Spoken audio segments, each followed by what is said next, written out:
Boa noite, meus irmãos. Hoje estamos aqui em mais uma palestra virtual. Hoje o tema é Espiritismo e Cidadania, muito importante para esse momento que estamos passando e para todos os momentos, porque precisamos dessa integração de ser cidadão. Ser cidadão não é tirar documento, votar só e participar de uma vida de trabalho. Ser cidadão é muito mais abrangente, muito maior, o significado é bem maior. Ser cidadão, cidadão em todos os aspectos. Então vamos começar falando sobre a doutrina social espírita. Em sua obra básica, o Livro dos Espíritos consagra 405 questões na pergunta 614 a 1018 para tratar das leis morais, da perfeição moral e das esperanças e consolações. Tais questões envolvem o relacionamento do homem com o Criador, com o planeta em que vive, com seus semelhantes e com a sociedade de que participa. A questão social é, acima de tudo, uma questão moral, como já dizia Leon Denis. Os princípios e normas políticas contidos na terceira parte do Livro dos Espíritos são amplos e profundos na sociedade humana. Para progredir, o homem precisa da sociedade e o progresso não é o mesmo para todos. Então, os mais adiantados ajudam o progresso dos outros pelo contato social. Essa é a participação política. Então, falando de política, vamos passar para o que é política, ciência política, a definição de política. A política tem por objetivo a felicidade, já dizia Aristóteles. É toda atividade que as pessoas praticam com o objetivo de influenciar os acontecimentos e pensamentos, e sobretudo as decisões da sociedade em que vive. Aristóteles também. Para nós, a política é a ciência de criar o bem de todos, e neste princípio nos firmaremos. Essa definição é do deputado federal, na época, Adolfo Bezerra de Menezes. O Evangelho apresenta, geralmente, a mais elevada fórmula de vida política administrativa aos povos da terra, que é o reino do amor. A política, como ciência e como arte, envolve a estrutura, a organização e o funcionamento do Estado, da sociedade e da comunidade. Há um preconceito muito grande no meio espírita quando se fala em política. Há muita desinformação e ideias preconcebidas.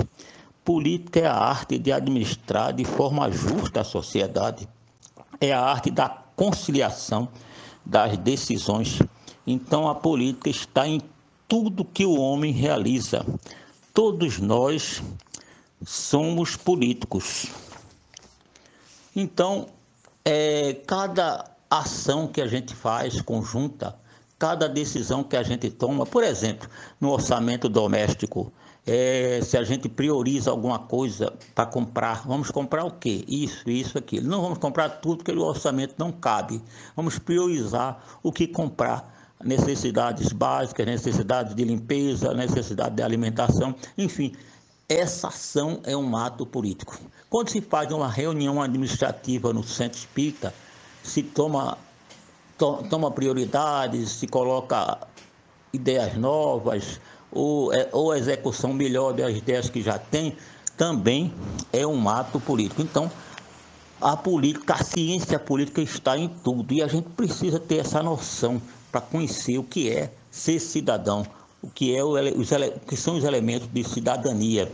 Então vamos falar um pouco sobre o Estado, o que é o Estado, para a gente compreender o conjunto o todo, o que é ser cidadão.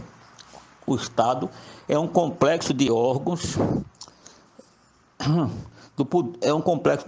poder executivo, tribunais, forças armadas, Congresso Nacional, regulado por leis. São instituições reguladas por leis, né? Função do Estado: elaborar leis que regem a vida social. Essa é a atividade legislativa.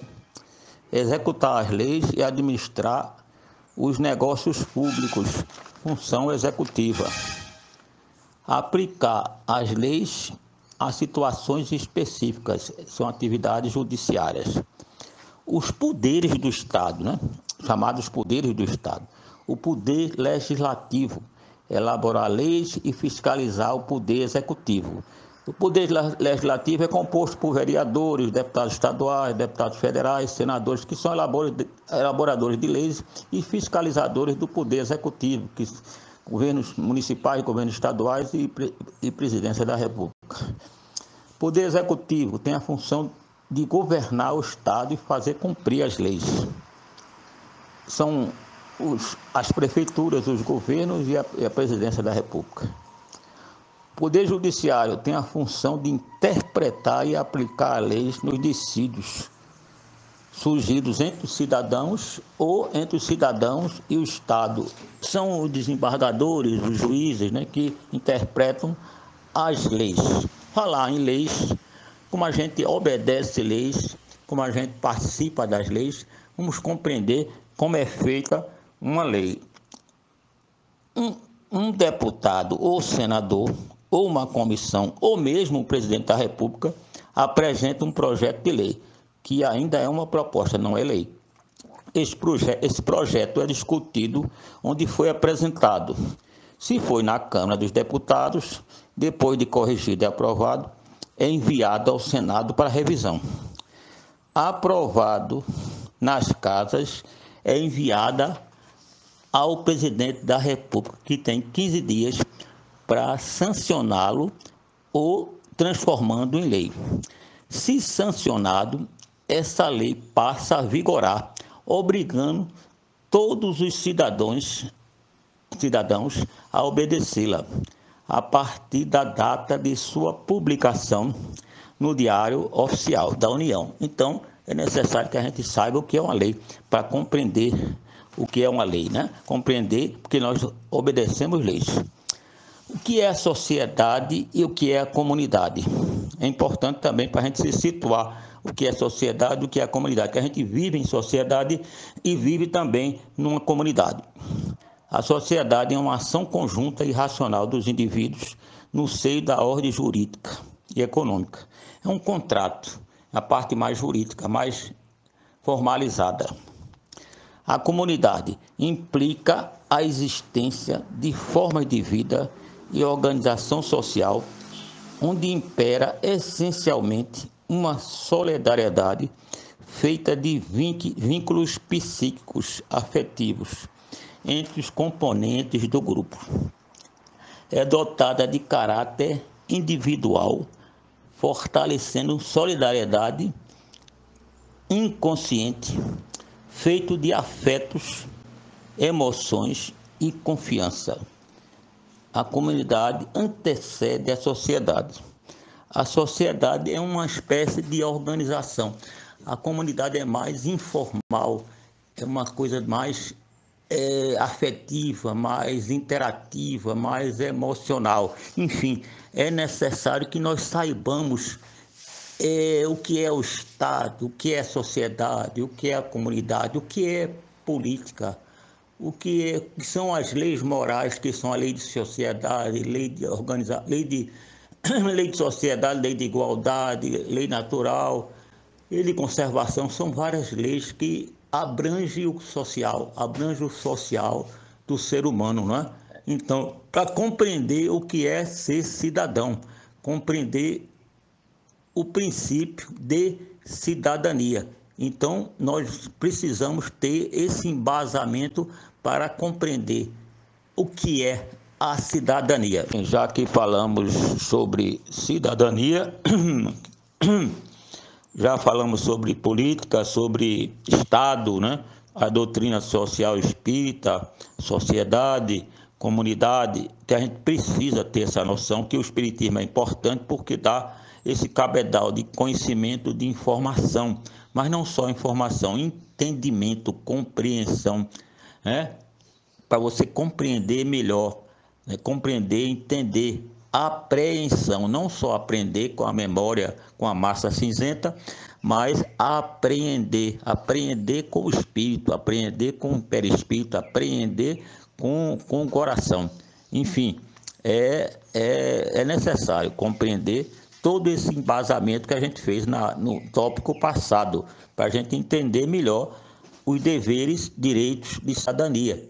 O que é ser cidadão, o cristão, cidadão espírita, cidadão do mundo, né? Então, nós vamos agora falar sobre cidadania, né?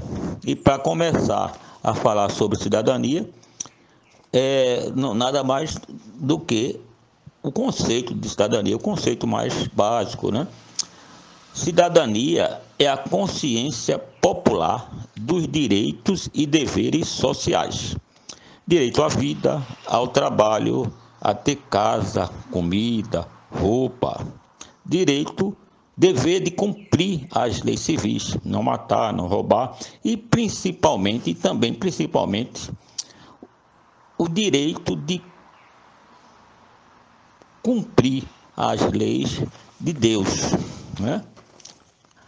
Cidadão é o indivíduo que tem consciência dos seus direitos e deveres e participa ativamente de todas as questões da sociedade. Tudo que acontece no mundo, no país, no estado, na cidade ou no seu próprio bairro, acontece também consigo, porque faz parte de um conjunto, de um contexto que sempre chega ao bairro, à localidade, à comunidade que o cidadão vive. A gente tem uma noção muito imediatista das coisas, que não chega em mim, que eu não tenho nada com isso, que não, quem está vivendo é aquele povo ali, e eu não estou vivendo isso, então não me interessa. Sempre de alguma forma que a gente não vive num gueto, não vive isolado, vive numa sociedade, vive numa comunidade, vive num país, vive numa cidade, vive num estado. Então, precisamos ter essa compreensão de cidadania. O cidadão precisa participar das decisões que interferem na sua vida. O cidadão não pode prescindir do direito de participação, ou seja, esse é de Herbert de Souza, essa definição, o Betinho, né?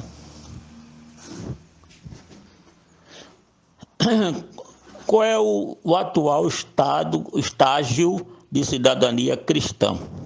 Sobretudo do espírita.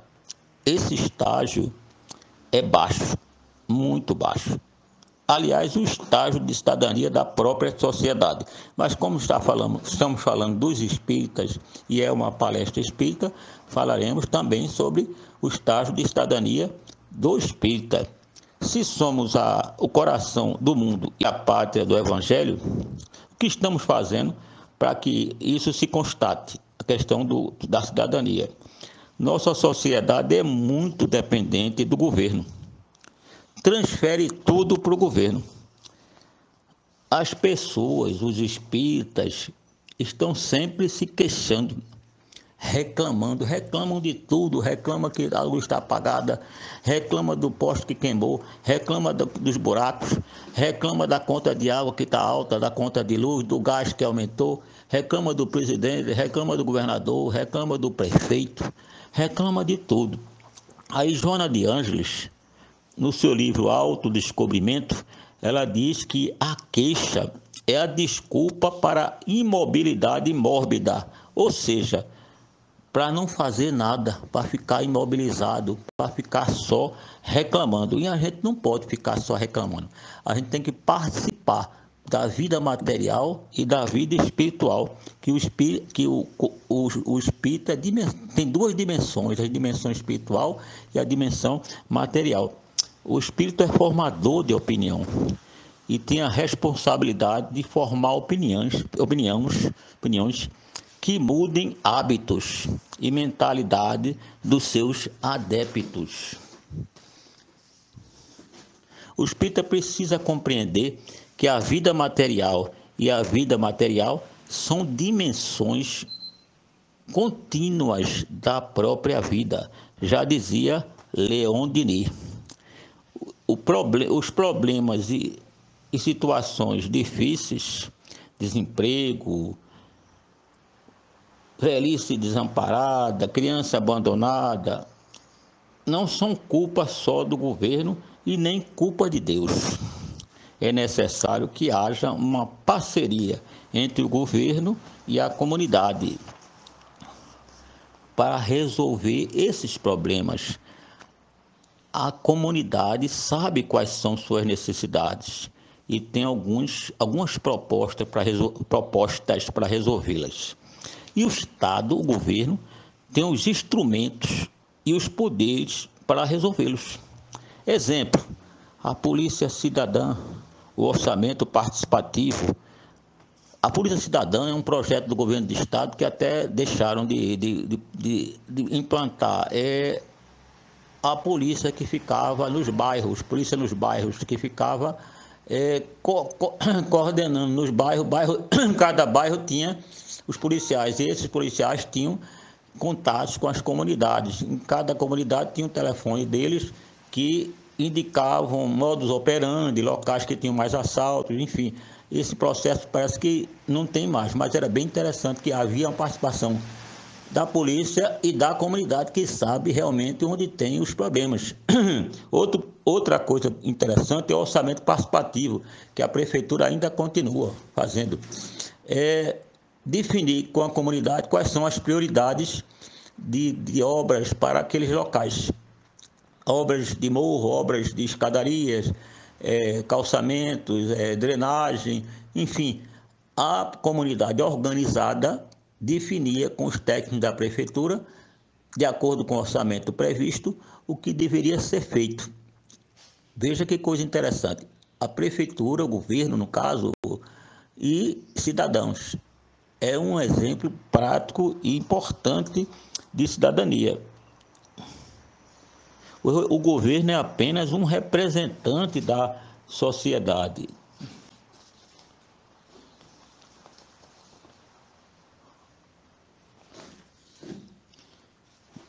A cristianização da sociedade não depende dos poderes do governo.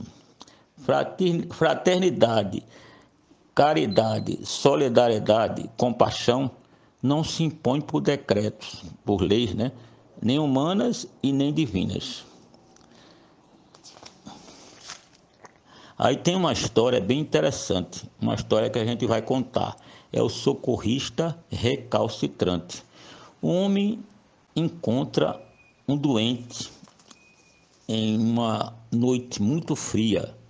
Suas tentativas para conduzi-lo a um albergue esbarram na falta de uma viatura policial ou uma ambulância.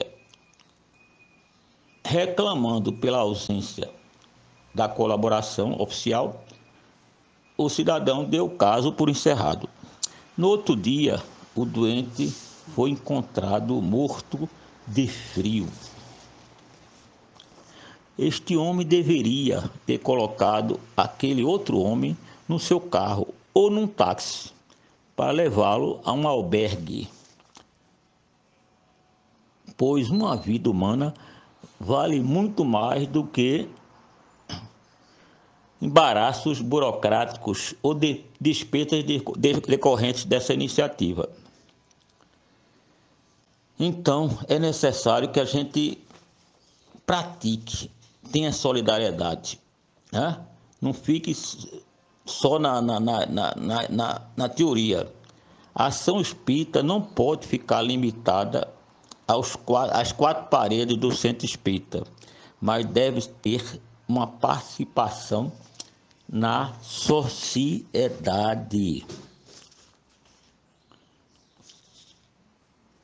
Ninguém conseguirá realmente ser feliz convivendo com os gritos de carência e lágrimas de dor ao seu redor. Violência, miséria, desemprego, desamor. Ninguém será feliz sozinho ou rodeado de poucos.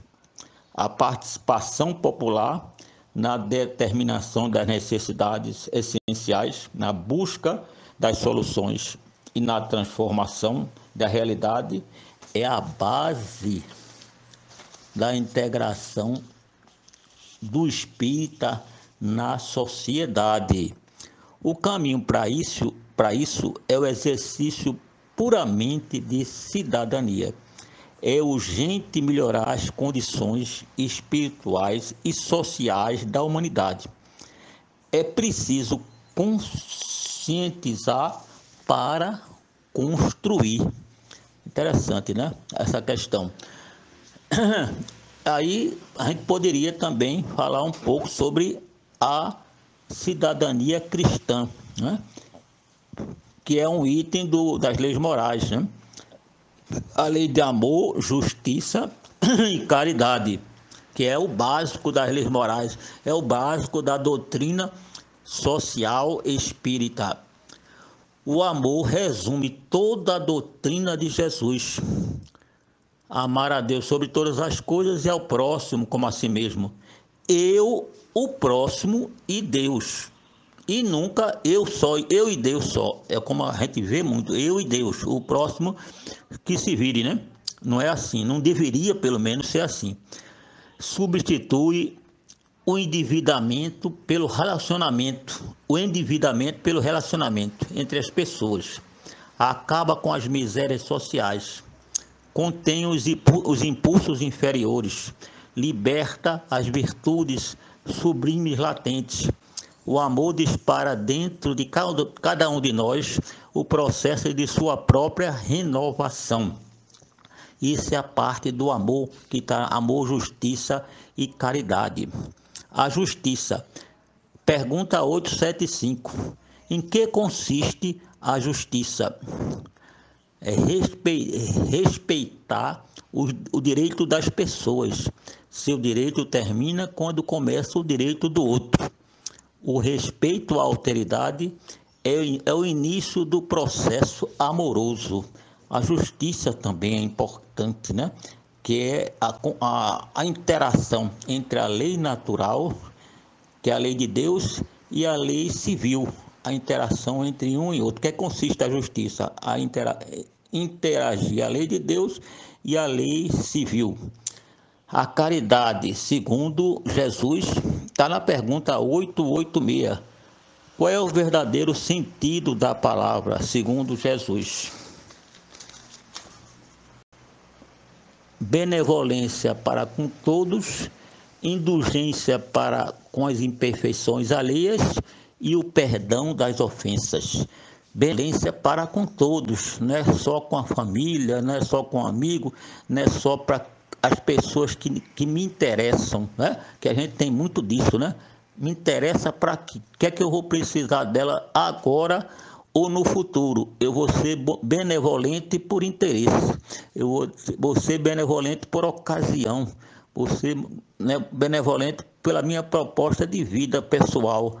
Não é por aí, né? É a benevolência para com todos. Eu sei que é difícil, que a gente está nesse estágio ainda do mundo de expiação e provas, mas é necessário plantar esta semente, a semente da benevolência. E a indulgência com as imperfeições alheias. A gente tem uma mania de olhar os defeitos dos outros, olhar, criticar e criticar mais em público, né, para denegrir. O interesse é denegrir. O interesse é comparar com os nossos. Nós somos melhores do que os outros, socialmente, materialmente, de toda forma, né? Então a gente precisa parar com isso. Jesus fala muito isso sobre o argueiro e a trave no olho, né? Que ele fala sobre o argueiro e a trave no olho. Então nós precisamos ser indulgentes com as imperfeições alheias. Eu tinha uma senhora que ela faz tempo, onde eu morava na estância ainda, que ela observava as pessoas que chegavam. Ela ficava até tarde reparando nas pessoas que chegavam. Aí uma chegava muito tarde, outra ela dizia que estava na farra, ela dizia que estava no bairro de Baixo Meretrício, ela dizia tudo. Estava na farra, estava ali, estava aqui, estava com mulher, estava drogando, estava bebendo. Aí a maioria dessas pessoas que ela falava, alguns mesmo estavam em bebida, estavam em balada, mas boa parte dessas pessoas que ela falava que não tinha nada a ver com a vida dela, que a vida dela é a vida dela e a vida dos outros é a vida dos outros, estavam trabalhando com informática, como vigilante, como trabalhos noturnos. Então, é necessário que a gente seja indulgente com essas imperfeições e tenha também carinho, cuidado com as pessoas, não sejamos duros conosco mesmo, com nossas imperfeições, mas indulgentes com as imperfeições alheias, né? E o perdão das ofensas. Eita, esse é difícil, né? A gente não está acostumado a perdoar, né? A gente não perdoa, a gente perdoa aquele perdão condicional, né? Eu perdoo, mas eu não passo na mesma calçada que ele passa, passo no outro lado. Eu perdoo, mas ele tem que me agradecer a vida toda, ligar para mim, dizendo que eu fui bonzinho, que eu sou uma pessoa de bom coração. Eu perdoo sim, eu perdoo sim, eu perdoo sim, tudo sim, né? Condicional, condicionando o perdão a algumas coisas, fatos, né? Eu perdoo, mas não quero ver a cara desse infeliz a vida toda. Que perdão é esse? Um perdão teórico, né? Não é o perdão do coração. O perdão do coração você perdoa, você não esquece. Esquecer as coisas emocionais que envolvem emoção, não adianta dizer que esquece. Eu vou esquecer, não esquece. Mas você perdoar, orar pela pessoa, não é que seja amigo, porque a amizade pressupõe confiança. Mas que você ore pela pessoa, que você não tenha ódio, pelo menos não tenha ódio dela, que já é um grande começo, é o começo do perdão, né? É o começo desse perdão tão esperado. É, então, aí a gente está nesse trabalho de cidadania. Cidadania espírita, ser cidadão espírita, espiritismo e cidadania.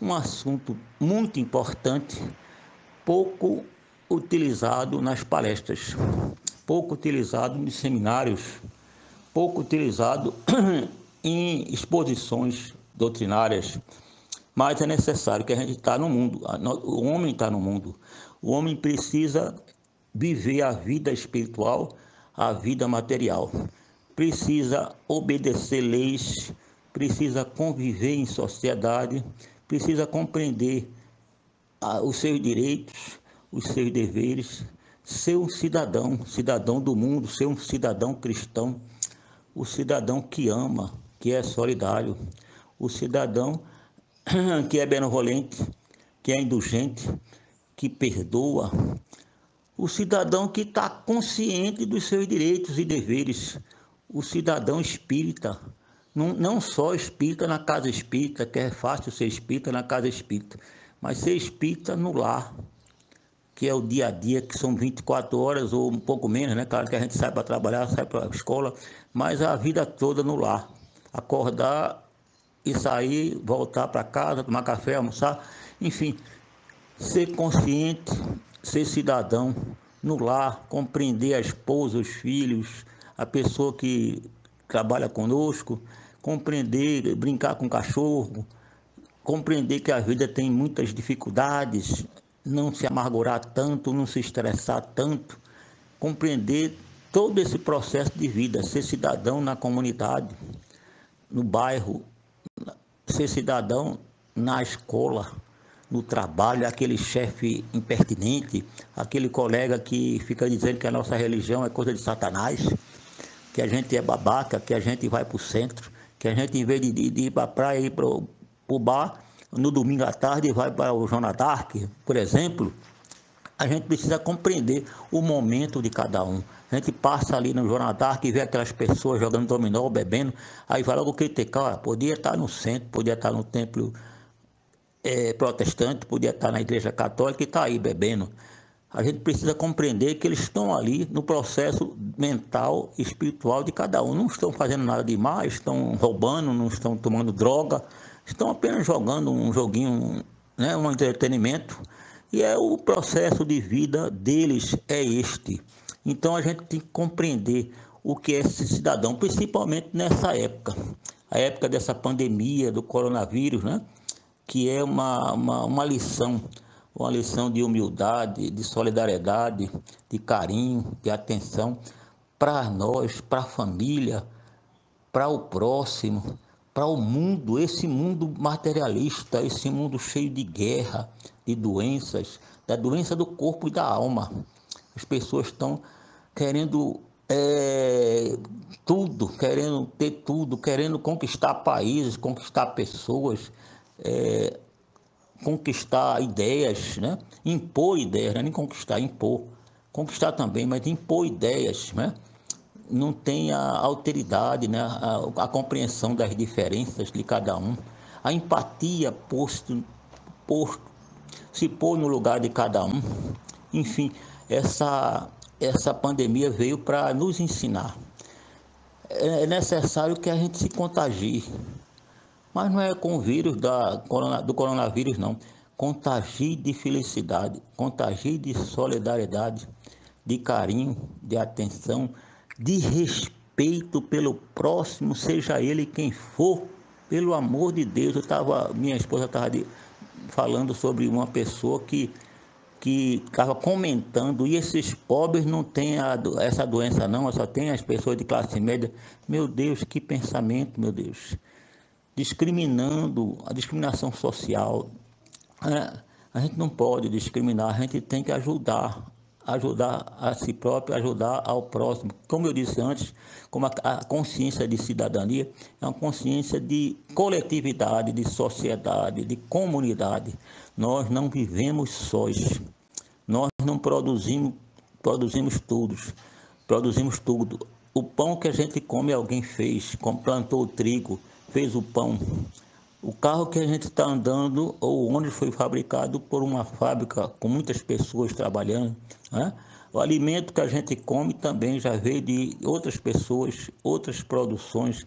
Enfim, a gente não vive só, a gente vive integrado numa sociedade. E esse é o grande segredo do Criador, nos colocar juntos, com capacidades diferentes, ideias diferentes, tempos de vida diferentes, aptidões diferentes, para a gente aprender um com o outro, aprender a sermos mais humildes, mais humanos, mais solidários. Essa é a condição de cidadania, cidadania cristã, cidadania espírita.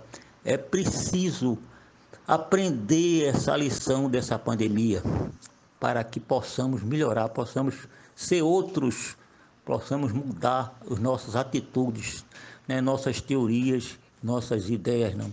Ações, atitudes, né? E começar ontem, como diz o popular, mas começar hoje, imediatamente a essa mudança, né? Então, é um prazer muito grande falar sobre esse tema, que esse tema é bem importante, é bem interessante. Às vezes as pessoas nem... Mas cidadania, o que é que tem a ver com o espiritismo? Uma vez eu fui fazer uma palestra num centro lá na segunda etapa de Rio Doce, até Sebastião Garibaldi me chamou. Eu fui falar sobre esse tema, espiritismo e cidadania. Aí um cidadão perguntou o que é que tinha a ver isso com o espiritismo. Eu digo, mas é interessante, né? Você não entendeu o espiritismo, nem entendeu o que é cidadania, nem entendeu, nem conhecer o contexto do mundo. Parece que o espiritismo é só no livro, é só no evangelho, é só no livro dos espíritos. A gente está dentro de um contexto social, está dentro de uma coletividade e precisa aprender todo esse processo, né? Então, a gente tem umas perguntas, duas perguntas só, aqui, só para deixar para reflexão. Qual é o estágio atual de cidadania do espírita? É uma pergunta bem interessante, né? Eu abranjo para a sociedade, mas como estamos num centro espírita, a gente abrange para o espírita.